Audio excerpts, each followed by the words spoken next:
मुख्यमंत्री जी ज़्यादा अच्छा बता सकते हैं खट्टर साहब, क्योंकि उनको पता हारना है, कांग्रेस को जीतना है।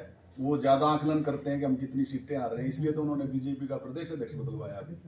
नहीं, आपसे ज़्यादा निकटतम तो कोई नहीं है खट्टर साहब का। नहीं, मैं तो उनका मतलब क्योंकि मेरी असेंबली से करनाल से वो एमएलए है, तभी वो मतलब 10 साल से चीफ मिनिस्टर है, 9 साल से, और वैसे रहने वाले तो रोहतक के हैं। और आपको ये भी पता होगा कि 10 साल हुड्डा जी चीफ मिनिस्टर है, 9 साल से ये भी चीफ मिनिस्टर, एक जिले में रोहतक में 19 साल से चीफ मिनिस्ट्री है।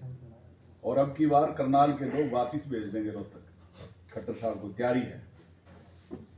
और उनके सामने चुनाव लड़ना मैं समझता हूँ मुझे ही लड़ना है। मतलब गुप्ता जी की खट्टर साहब से टक्कर हो। हाँ, यहाँ देख रही है और उसके ऊपर चिंतन है। और मैं ये समझता हूँ कि बेहतरीन रिजल्ट कांग्रेस पार्टी के लिए और देश के लिए होंगे।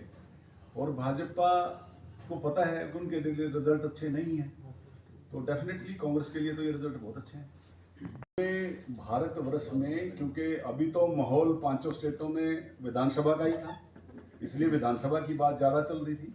और हमने पूरा कंसंट्रेशन राहुल गांधी जी ने, खड़गे जी ने, प्रियंका गांधी जी ने, सब ने उस पर किया। हिंदुस्तान के जो हमारे बड़े बड़े लीडर थे, चाहे रणदीप सुरजेवाला जी थे जो मध्य प्रदेश के प्रभारी हैं, बहन कुमारी शैलजा हैं वो प्रभारी हैं छत्तीसगढ़ की, और सचिन पायलट जी हैं, बहुत लोग जो हैं, मतलब माणिक राव ठाकरे हैं जो तेलंगाना के प्रभारी हैं, सुखजिंदर सिंह रणधावा जी यहाँ के राजस्थान के प्रभारी हैं।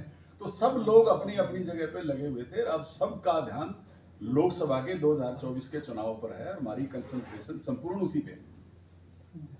इनकम टैक्स से खुलकर नहीं बोल रहे, डरे हुए हैं।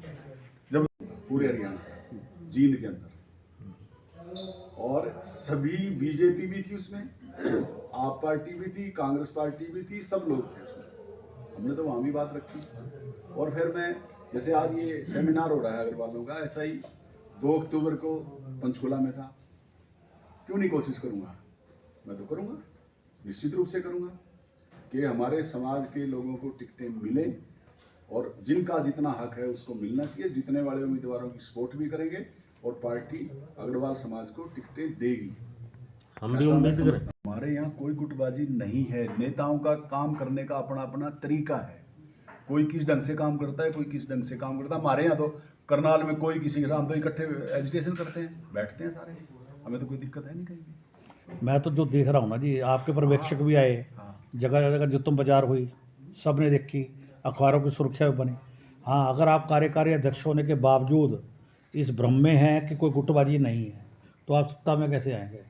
मैं किसी भ्रमबाजी में नहीं हूँ। मैं तो ये हैरान हूँ। मैंने अग्रवाल साहब आपको ये बताया है कि जिसका भी विश्वास कांग्रेस पार्टी में है, जिसका समर्पण कांग्रेस पार्टी में है, जो राहुल गांधी जी को और खड़गे जी को नेता मानता है, वो कांग्रेस से बाहर की बात कर ही नहीं सकता, और सबको वो फैसला मानना पड़ेगा।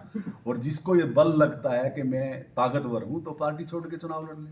अभी आपने कहा नेता चौंच से चौंच लड़ा नहीं सकता। उसका कारण बताता हूँ कि सारी हरियाणा की जनता को, पूरी कांग्रेस पार्टी को, पूरे मीडिया को, पूरी मतलब समझदार क्लास को, इंटेलिजेंट लोगों को ये पता है कि हरियाणा की जनता ही कांग्रेस की सरकार लेके आएगी, और जो विधायक हैं वो प्रस्ताव पास करेंगे, और हाईकमान जो फैसला करेगा वो चीफ मिनिस्टर होगा। लड़ने की कोई जरूरत मेरा कहना बोला ये सर, जो प्रेस कॉन्फ्रेंस की गई है उसका एजेंडा क्या है, और प्रेस कॉन्फ्रेंस किस लिए की है उसका बताएंगे थोड़ा सा। एजेंडा कांग्रेस के बारे में बात करने का है, और भाजपा की सरकार की जो कमियां हैं उनके बारे में बताने का, और कांग्रेस का जो एजेंडा उसको लेके चल देंगे।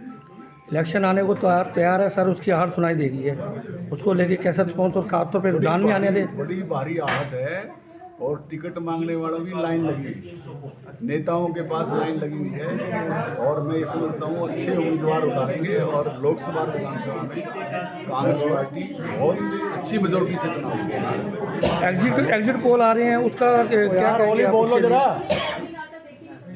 जैसे राजस्थान वगैरह में एग्जिट पोल वगैरह आने आ रहे हैं, उसको लेके